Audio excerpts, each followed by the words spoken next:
Welcome, everyone. Thank you for tuning in.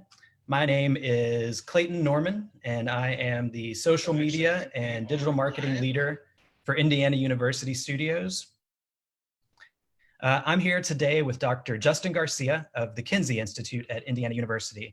We're going to be talking about sex, love, relationships, all of those things in the time of COVID-19.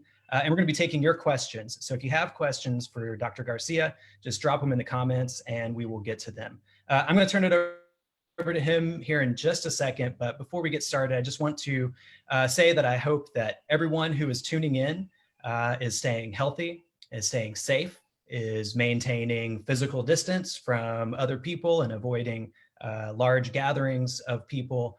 We really understand that at Indiana University that this semester has been traumatic and upsetting for all of our IU community, our students, certainly our faculty and staff, and that the realities that we're facing every day are challenging and can be difficult for ourselves personally and our relationships. So I just want to make sure that everyone is really taking care of themselves, and we hope that this will be useful and informative for you. And again, if you have questions for Dr. Garcia, we're going to be answering them here for a while now, and just drop them in the comments and we will take them.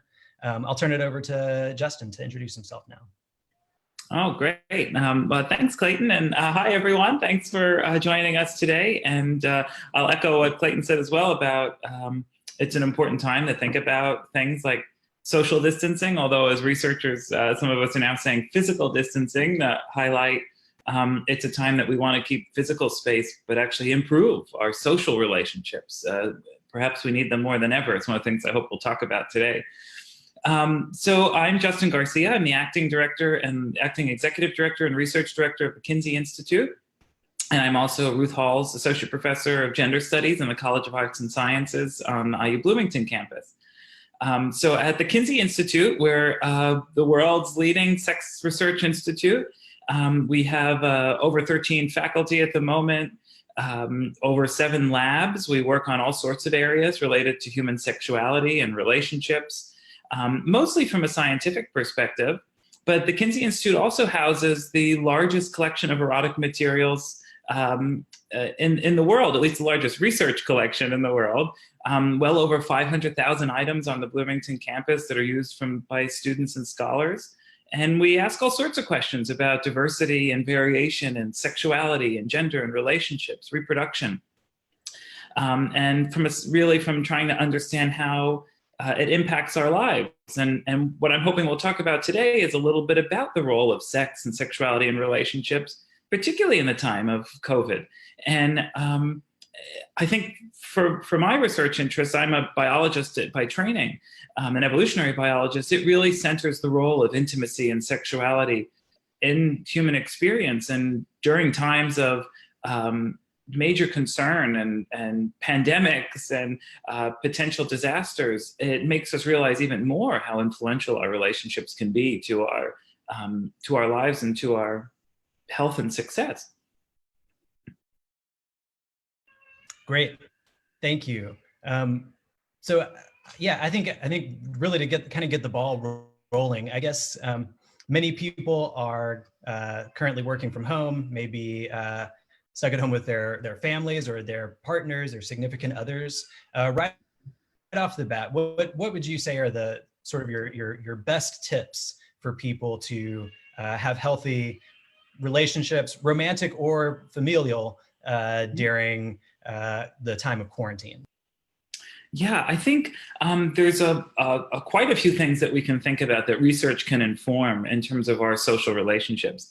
And the place I like to start at any time, but particularly during this time, a lot of us are stressed. A lot of us are having a difficult time thinking. There's sometimes dogs barking and kids crying, and it's a different pattern. It's something different for all of us to get used to. As an evolutionist, there's one thing that's remarkably true about humans and has been true for millions of years. We are a resilient species. We adapt to our social and physical environments. And I think that we're learning how to adapt to this now, but it's complex. And when it comes to our social relationships, There's a few insights. I'll take one from some of the research done at the Kinsey Institute in one of our labs in the Traumatic Stress Research Consortium. The group works on issues related to stress and anxiety. And I was talking to my colleague Jacek the other day, and we were thinking about this. And one of the things that we know can happen is when we're stressed, our bodies change. Our body's always responding to the environments and each other. And we kind of know this intuitively. But it turns out that a lot of our social behaviors change. Our voice can change when you're stressed or in a state of anxiety. Our body languages can change. Many of us know, maybe we've said to a friend or a partner who's anxious or really stressed about something at work, and they can be a little short, or they respond maybe less friendly than we would hope to our questions or to our bids for attention from them. They'll say, what do you want now? Or not now. And when we're used to patterns where we were going to work or leaving the home or had some space away from people, even if they're people we love and want to be around, that change is, and the uncertainty in the world today, the economic uncertainty, in terms of health, in terms of how long this is going to last, can make us feel in a state of threat. The body responds by being in a state of threat to the environment around us. And those aren't the conditions of sociality. Those aren't the conditions of, and that's true not just for humans, two gazelle tend to not be playing around with a lion in the background, or other species don't really aren't engaging in play or mating when the forest is on fire. So when the environment around us tells us to get in mobilize a threat response, and in severe cases where we might see clinical anxiety or depression or a state of trauma, it can be pretty hard to engage in social interactions. So I think there's two things that make me, two takeaways to that immediately. One is we have to give ourselves a break in terms of our relationships with our friends and families and loved ones and romantic and sexual partners. Many of us, we might not be ourselves right now. And that is a perfectly reasonable adaptive response to the current situation. And the other is we have to extend that a little bit to our partners, whether they're our friends or our family or our romantic partners, that they're going to not be responding as we might typically expect or even want them to be responding. So some changes like that are to be expected, I think. Great. A question that came in from Instagram, and this person asks or says, I got into a relationship right before COVID. Now I'm 1,000 miles away from my girlfriend. How do I make this work? Oh gosh, well, I'm sorry is the first thing I think we should say. But it's really an interesting time for people, particularly who are in the early stages of courtship.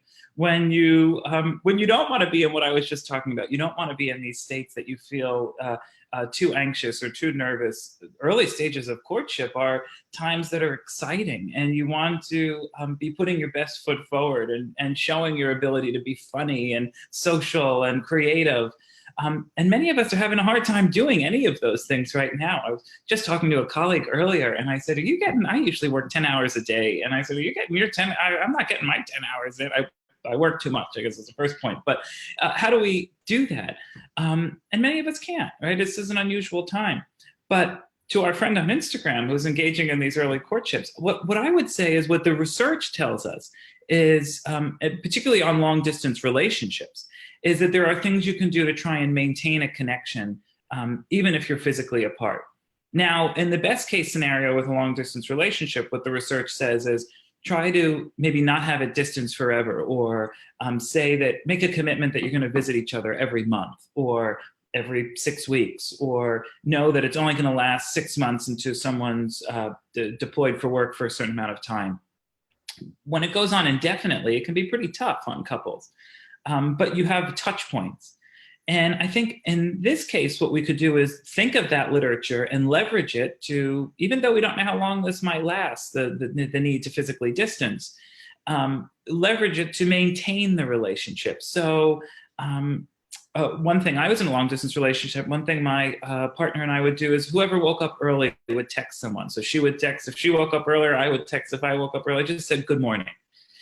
Or you might want to do things like, there was a study a few years ago that couples that had a shared television show, that they would talk about it, even if they weren't in the room together. So pick a series on Netflix, or I don't support any particular brand, whatever you're watching, Netflix, Amazon, Hulu, or regular television, pick a series or a show and watch it together and use that as a basis for discussion, or to get to better know each other, right? Because if you're still in those courtship phases, you're starting to learn where each other draws humor, what things you like, what things you don't like. So find things you can do together, even if you're not physically together.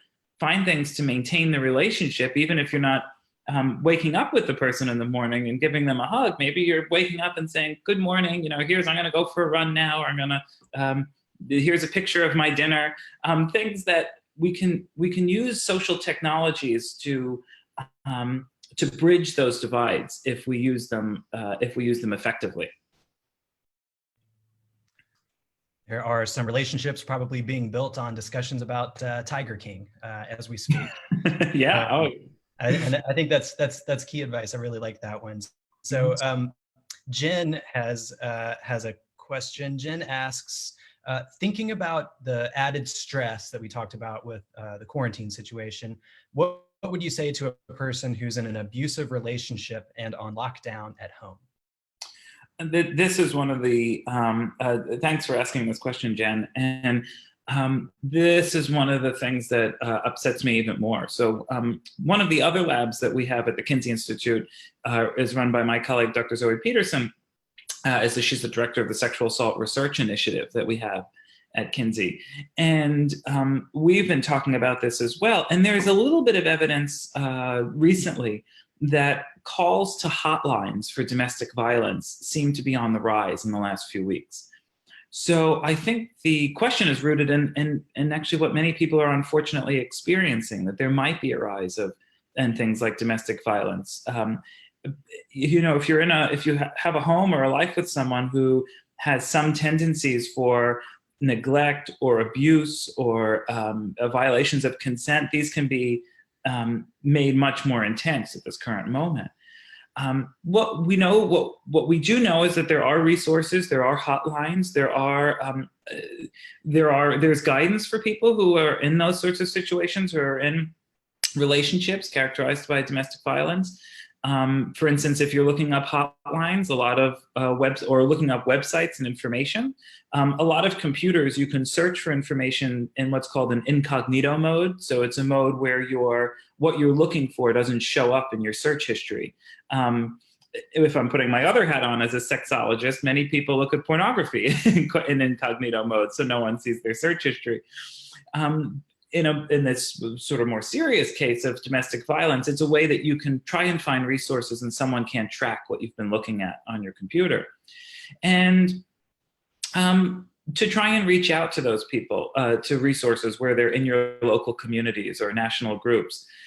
The other is that many people recommend letting someone you're very close with know. So if you're in a relationship and characterized by domestic violence or abuse, even if that can become hard to come to terms with for people when they're in those situations for many, many reasons, social, economic, emotional, letting someone know that in case something really drastic happens, that someone in your close network, a close friend, a sibling, a family member, knows what might happen if you, let's say, were to go missing or were to be injured.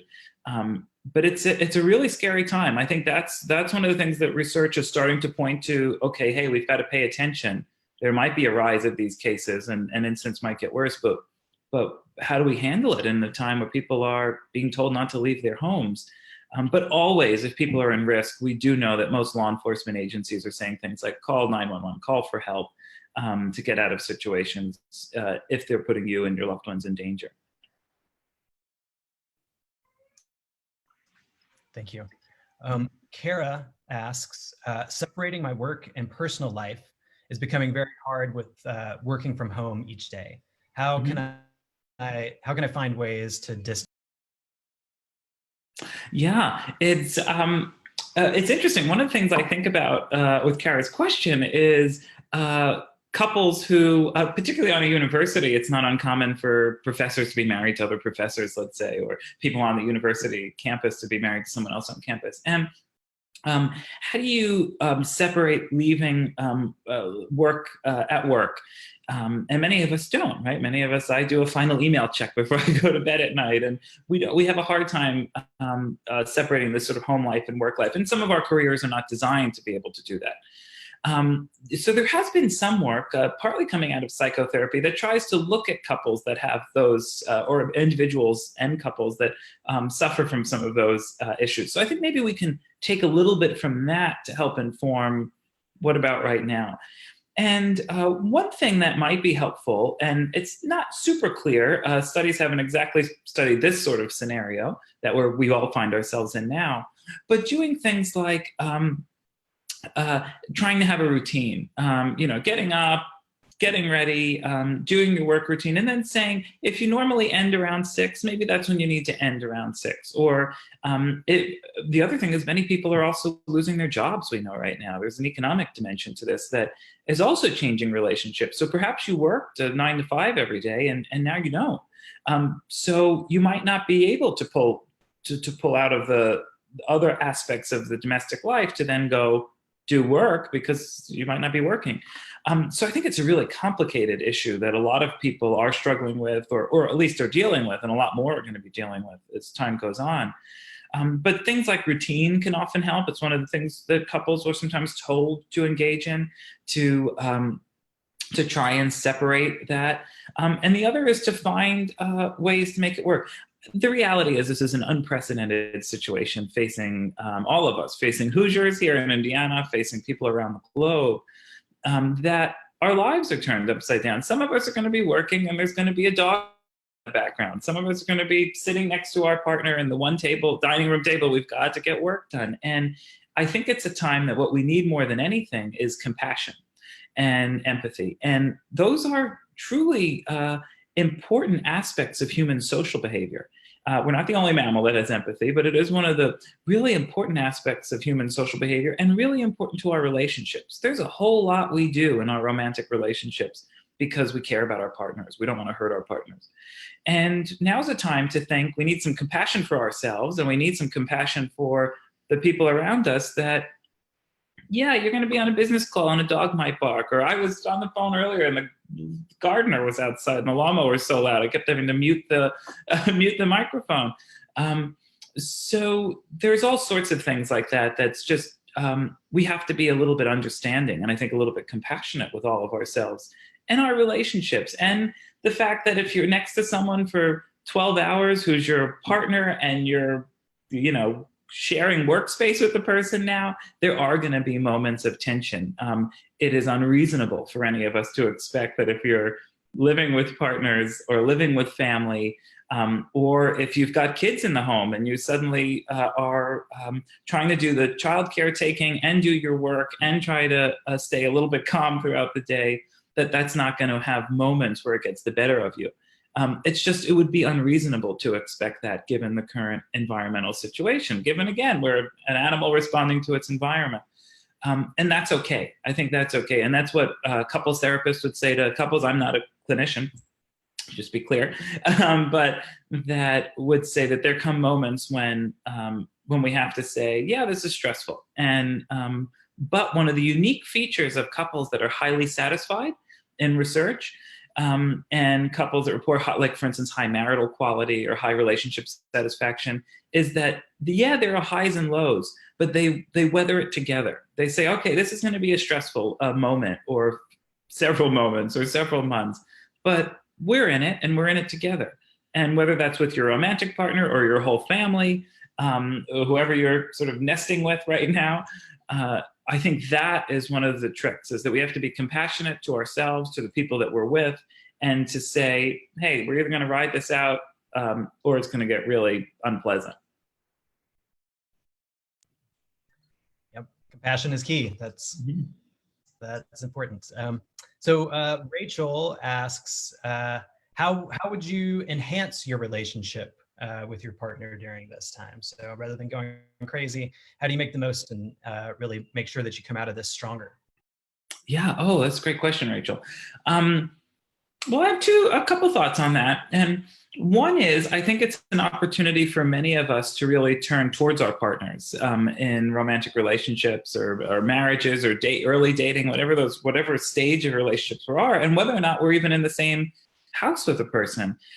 It's an opportunity to really do a little bit of a deeper dive with our partners, to really ask about, you know, have you ever talked about vacationing together, or what are things you would want? What do you most want to do when this stay-at-home order is over? Or, if you could learn one skill now, what would it be? To use the time to really get to know each other.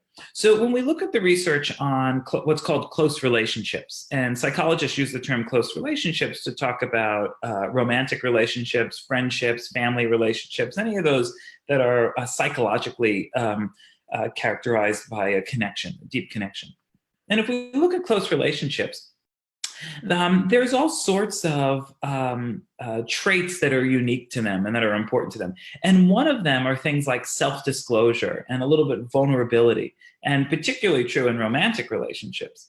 So now's a time that we can do a little bit more of that, of self-disclosure. Now, if you're in a relationship with someone, they might know an awful lot about you, but how much they know about what you're thinking and what you're feeling and how you're responding to stressful events like the one we all find ourselves in. So we can use the situation as a moment to really talk about things that are happening, and not in a way that sometimes might be adversarial. We might disagree, but things like, how do you think so and so did in that news report, or what are you most worried about right now? To really be a source of support for our partners, to talk through the things that we're excited about when this passes, or the things that we are worried about, to be a way to self-disclose to each other and to support. Based on the research that we know about relationships, those are things that should, in principle, help facilitate relationships. Now, on the other hand, there are some romantic relationships that are characterized by low satisfaction and more discord. And for some of those individuals and couples, some of those conversations might be difficult, might exacerbate problems that are there. So I think it depends a little bit on where couples find themselves. If, maybe you're a couple that was in a bit of a rough patch right before this happened, which many couples experience. We know that. Mountains of literature, academic literature on that. You can hit a patch and it's not forever. For some couples it is, many others it isn't. Well, this could be an interesting opportunity after a rough patch, because you either work through it, or things get a lot worse for a while. And but to really try and think about it, to get to know each other and talk about what you're feeling and what you're wanting. Now, the other thing is, I'll tell you a little bit about a study we just did. So with my colleague, Amanda Gesselman at the Kinsey Institute, and Justin Lamiller and Kristen Mark, we just launched a major study called Sex and Relationships in the Time of COVID-19. You could find it on the Kinsey Institute website and social media. We're still recruiting participants. So it's, in some ways, it was our own way to deal with the uncertainty of the pandemic. And what do we say? Well, what do we do best? We're scientists. Let's do a study. Let's see if we can understand what's going on. And we just looked at some of the data this weekend, some of the early data.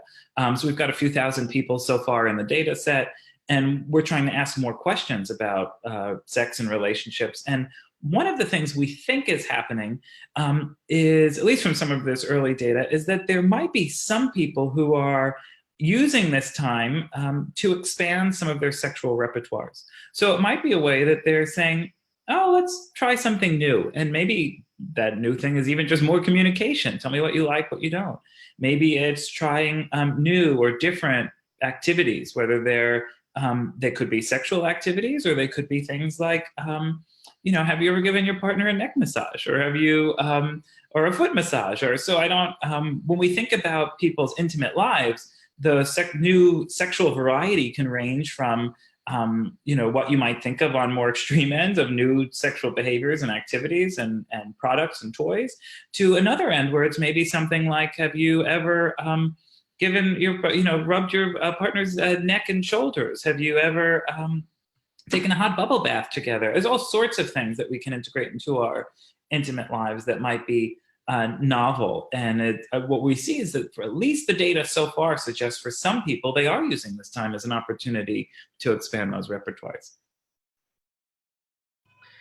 Well, that actually leads into a question from Morgan, and you hit on a couple of these, but what does the research say, or what ideas do you have about stay-at-home date ideas for couples who would find themselves quarantined together? Oh, that's great. It's a great question. In terms of when we're thinking about, how do we date right now? So as you know, but I don't know if everyone knows, one of my other hats is since 2010, I've been scientific advisor to Match. Match, many of you know, is Match.com, the world's largest relationship company. And our relationship with them is that we do a series of studies at the Kinsey Institute, myself and Helen Fisher, and working with them largely on a big study we call Singles in America. And trying a scientific study on trying to understand who are American singles. There's over 100 million single adults in America today. It's a growing demographic, and trying to understand what their intimate, romantic, and sexual lives look like. And the Match sponsors the Singles in America study.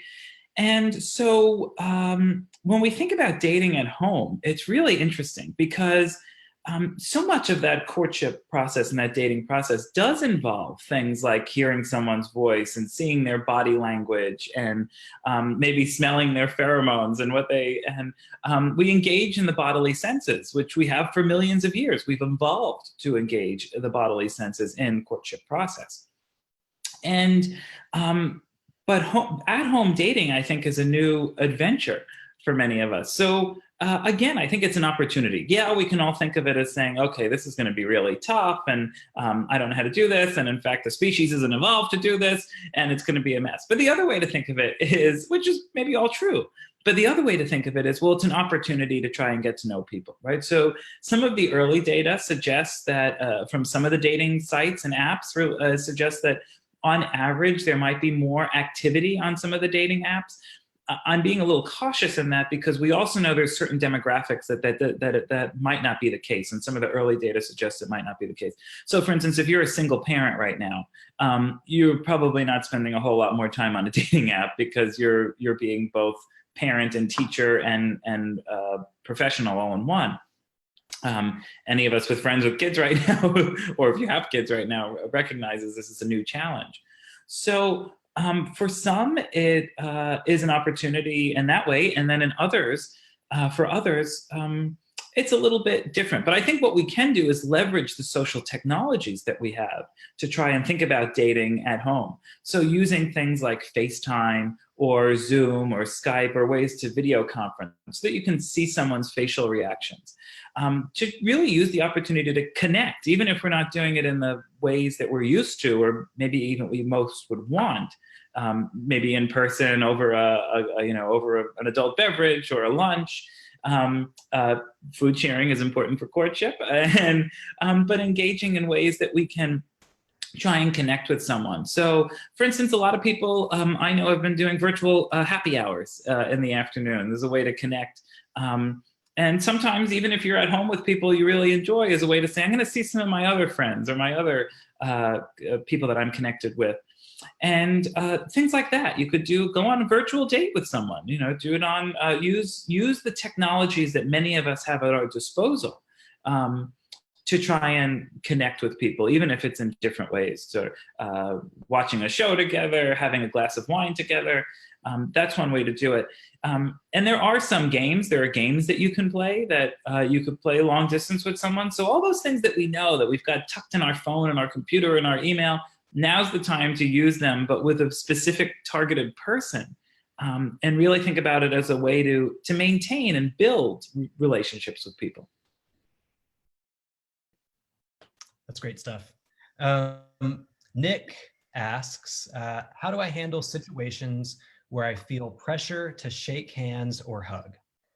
Oh gosh, Nick, I understand. I'm a hugger. This is a difficult moment.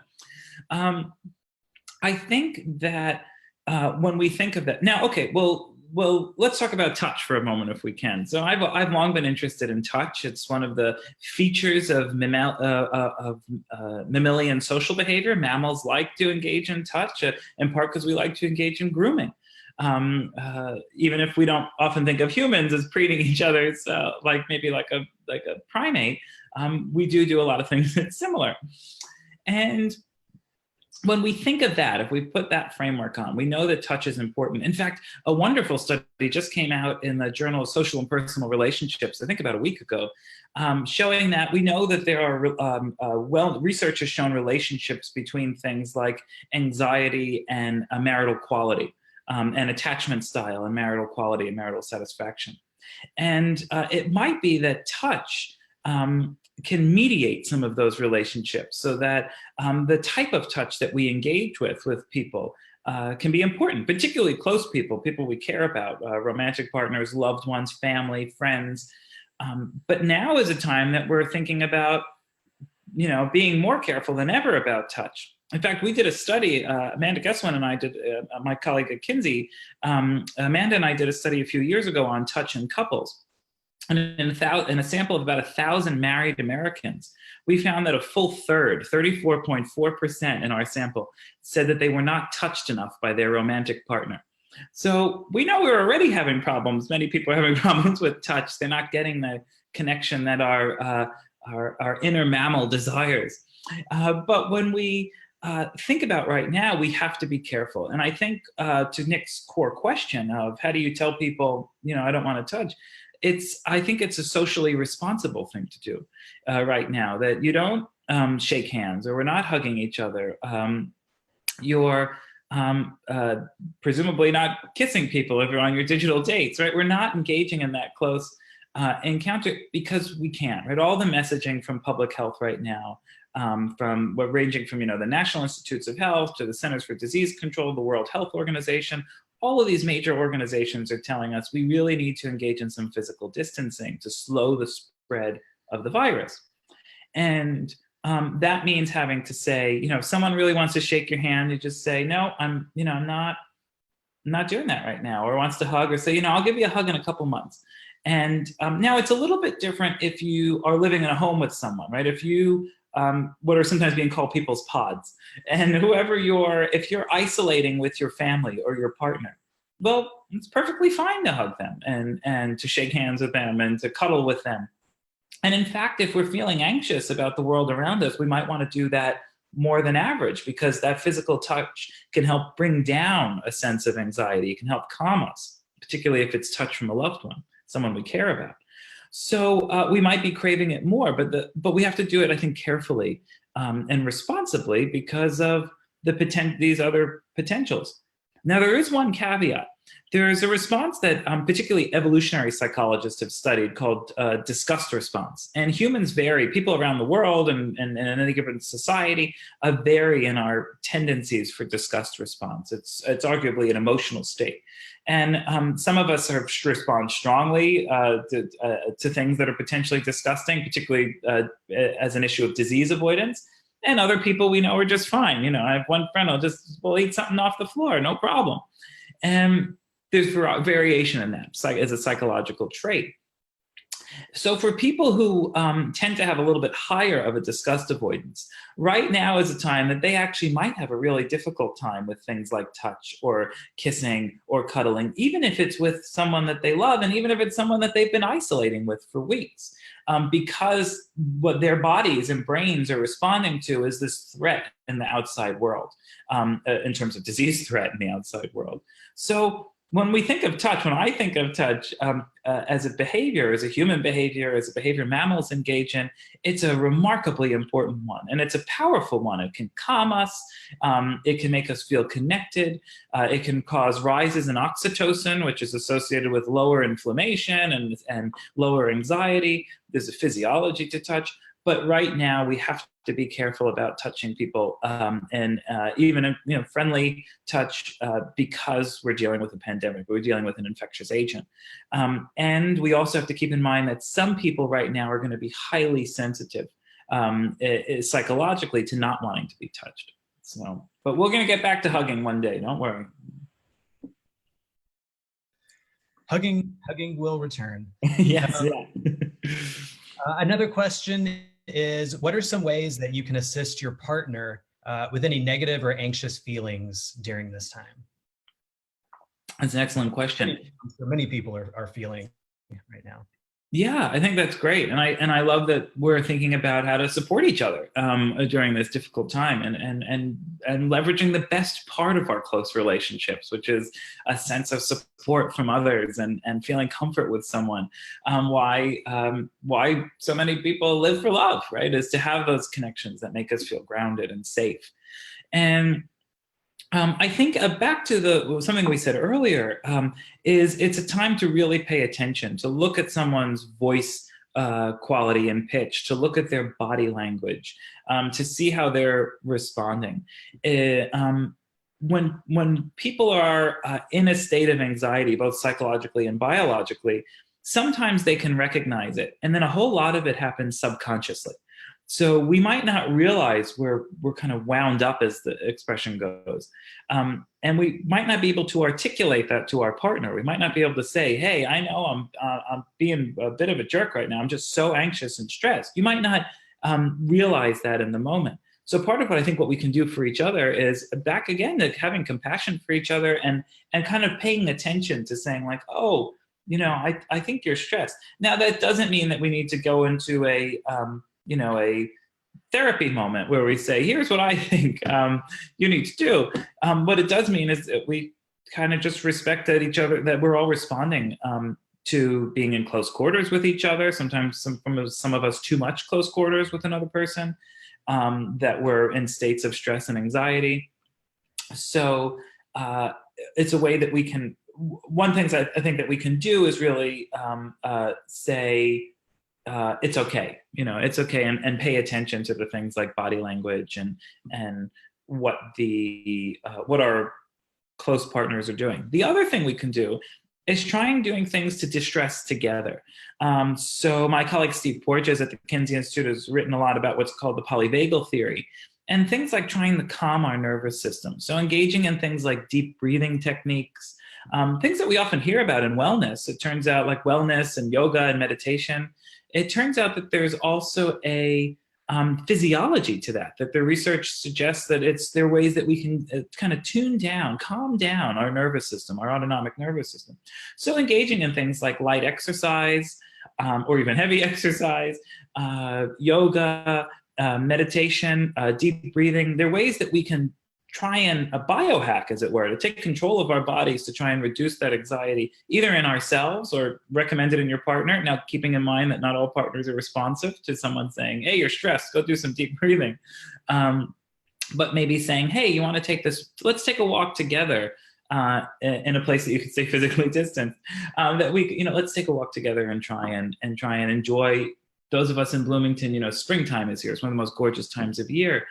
Here to really try and calm our bodies a bit. Great. Another question that came in. This one is anonymous. Mm-hmm. The stress from the news about the virus is impacting my sexual desire. So, what can I do to address that or to make that better? Yeah, thank you for asking that question. And at least from some of our early data, from the study I mentioned with Amanda, Justin, and Kristen, you're not alone. You're not alone in terms of people who feel like all this stress that's going on and the concern and the worry right now, it might be impacting our sex lives and engaging in possibly less sexual activity, or at least sexual desire might be dampened down a bit. Well, on the one hand, that is, again, a perfectly expected and adaptive response to our bodies and brains saying, hey, the world is uncertain and it feels real, and I feel really stressed, and there's a pandemic out there, and I want to engage in disease avoidance, and all these things in terms of how our bodies and minds respond. They're not the ideal situations for things like sexual connection or a sexual desire right now. So now, if someone's worried about it, as the person who wrote in, it sounds like they might be, what can we do to fix that? Well, what the research suggests is that for people who are trying to increase their sexual desire, again, things like mindfulness, for instance, there's a great book by Laurie Brodo on sex through mindfulness that suggests those techniques about things like meditative thought and breathing, and really thinking about how our body is responding. That things like that might be quite helpful, right? Especially right now, where a lot of people are feeling stressed. Talking to your partner, not that all sexual activity is partnered. Many people, particularly if you're living alone, you might be having a solitary sexual life, or a sexual life using the internet or using social technologies, or sexual experience takes a lot of different forms, sometimes with ourselves, sometimes with other people. And we also know that there's some studies that suggest that sexual activity can be associated with reductions in stress because of the physiological response of sex itself, in terms of the rises of dopamine, the rise of oxytocin, the effects on things like catecholamines. There's a physiology to sexual activity that all the literature so far suggests might be good for physical and psychological health. So it's not something I think to be avoided or be afraid of, but there are things that require conversation, introspective thinking in terms of what we actually want. But again, I think ways that we can try and reduce the stress. So it's the lack of sexual desire that people might be experiencing right now, I would argue, is a symptom of the stress and anxiety at whether it's at a clinical level or just a low level that we're all experiencing from the very real stressful situation we're all in. Yeah, I think that's really good for everybody to remember, right? That this is tough on everybody, and everybody's definitely feeling. And one great example, I have a friend that said to me recently that sometimes she and her husband would try and get home before the nanny was back with the kids. So they actually would have a little bit of time in the home by themselves for whether they wanted to be intimate, engage in sexual activity, or sometimes they just wanted to have a cup of coffee with one another without the kids. And for many of us, our whole routines are being thrown off. So sometimes there's other situational factors that are going on that are just changing our patterns. I mean, everyone's pattern, for the most part, has been changed in some way. So it's an opportunity perhaps to find new ones, but the reality is for a lot of people, it's going to be quite hard right now. Yeah. Another question about dating apps. Do you have any tips on how to safely use online dating apps during this time? Oh, that's a great question. Well, I think the tips are quite similar to the ones we would always give for people who are using dating apps. Dating websites and apps, particularly the apps are the most common now, are the most common way for singles in America to meet a date. So we've asked this question every year since 2010 in our Singles in America study. And what we find is that as we track it over time, that apps and websites have become the most common way that singles are finding partners, more than friends, from bars, from school. I think as a comparison, we see over 40% of singles have met a date through a dating app platform. Where when we say something like, have you met someone at a bar? I think last year it was only 6% of people had gone on a date with someone they met in a bar. So statistically, you're much better off using these platforms. And whether you like them or not, it's just how people are connecting now. We're using technologies in our intimate lives.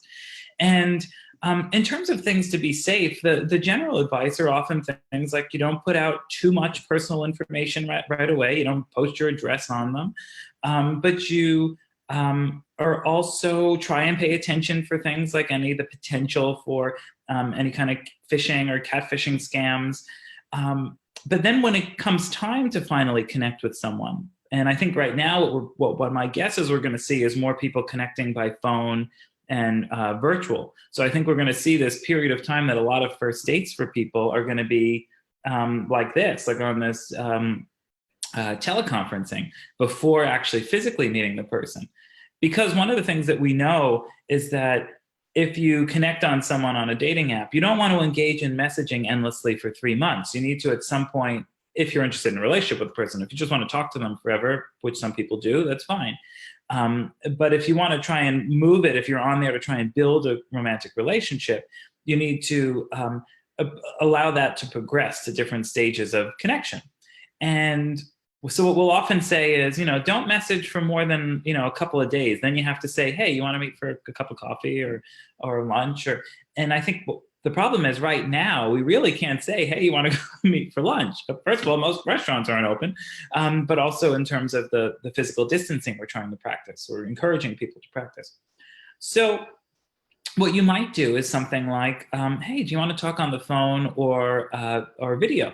Let's go on a date. And so I think that there's ways that we can do that and be safe.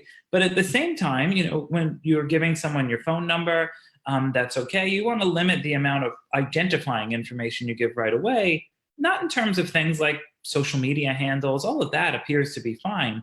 But you might not want to give, your social security number, or engage in credit card information or bank information. If you're meeting someone on a dating profile and they're asking you for money, or sending them Venmo so that they can come see you, which we know has happened, those tend to be scams.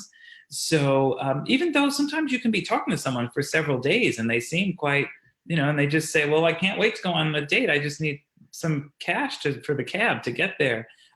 They sometimes are quite elaborate scams.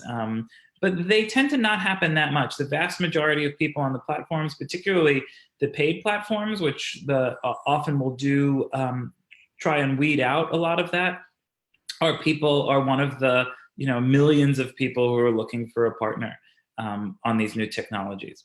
And when you do meet, when we all get back to that, which we will, to meet and do things like meeting in public places, as opposed to first dates. Most dating coaches who I sometimes interact with at various events. I was just at the Matchmaking Institute last month in New York City giving a talk, and what dating coaches would say are things like, meet in public spaces. Don't do a first date in your home or their home. Ways to mitigate any potential risk until you get to know someone better. All right, that's good, and really interesting to know that most people are really in it to find someone. That's good. So I think we're getting close to the end here, but I wanted to ask you, what's the thing research-wise that you're most excited to see come out of this quarantine period, or what is your prediction about what you might learn after this? Oh gosh, that's such a great question. There's so many. I think one of the things we were talking about recently, a lot of people have been asking us of whether we think there's going to be a baby boom during a kind of COVID-19 baby boom. And my Kinsey colleague, Dr. LaMiller, wrote a great piece really highlighting that what we know from the previous literature, including from literature in demography and epidemiology and various other fields, and psychology as well, that sometimes when there are like a threat of a tornado, sometimes things like that there is a baby boom when we look at the data years later. But when there are major events that have impacting stress, that appears to not be the case. Even in things like, so for instance, when we look at the Oklahoma bombing, there was a baby boom after that, the 1995 bombing. But there was not a baby boom after September 11th. Right. So if it's a more enduring event, even though that these sense of stress might, because one of the arguments is that what happens is people start to turn to their partners and say, life is too short, let's start our family. And but when they're more enduring, the stress overrides that.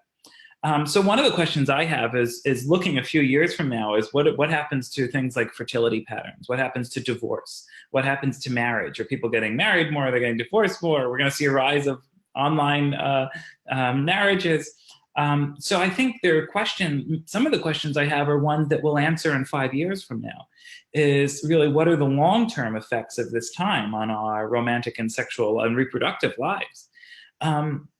The other question I have, and that what we're pursuing in our research study, the one that I'm most excited about understanding, is it's an opportunity to understand which individuals and couples can experience this chaotic, unexpected, stressful time and use it as a time to thrive as individuals and couples, to become closer. And then which people are inevitably going to experience this and probably have a lot of discord and have divorce or have breakups. Stressful times impact relationships in all sorts of ways. We all know that thing when an illness happens to a couple, when there's a death, when there's So what I really want to understand are who are the individuals and couples that increase their satisfaction and thrive, and which are the ones that this was push their relationship off the edge. And that's the big question. I'm hoping in a couple of months we'll have enough data. So I hope everyone will check back in with us and check in on the Kinsey Institute platforms on Twitter and social media, and we'll be updating with some of the findings from our studies. And I hope I'll have an answer for you before too long on that. I don't like unanswered questions. Love it. And maybe we do another Facebook Live whenever you have some of those answers, and we You can talk got about here. I think that would be a lot of fun. Okay, any last thoughts that you want to leave our viewers with before we sign off for the day?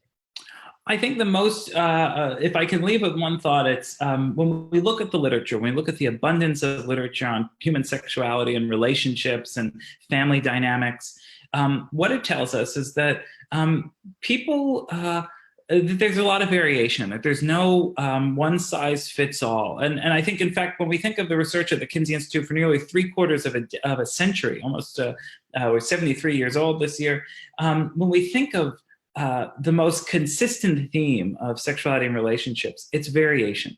It's that different things work for different people. And right now we're at a time that's stressful and unprecedented, and people are going to find different ways to cope, and they're going to find different ways to handle the situation. But I really genuinely think, based on all the literature I know and that we conduct at the Institute and that we engage in with colleagues from all around the world, is that humans truly are resilient.